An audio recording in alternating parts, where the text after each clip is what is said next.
বন্ধুরা, সবাই কেমন আছো? আশা করি সবাই ভালো আছো। আমার আজকের লাঞ্চ মেনু এখানে আছে ভাত,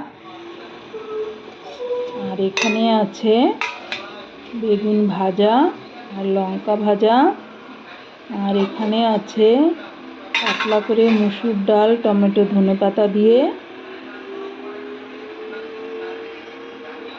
আর এখানে আছে আলু ভর্তা। দারুণ হয়েছিল আলু ভর্তাটা বন্ধুরা, দারুণ খেতে হয়েছিল। আর এখানে আছে ব্যাট পাঁপড় ভাজা, ডালের সঙ্গে খেতে কিন্তু দারুণ লাগে বন্ধুরা ব্যাট পাঁপড় ভাজা। আর এখানে আছে স্যালাড। বন্ধুরা, এই ছিল আমার আজকের মেনু। কেমন হলো মেনুটা কমেন্টস করে অবশ্যই জানিও বন্ধুরা।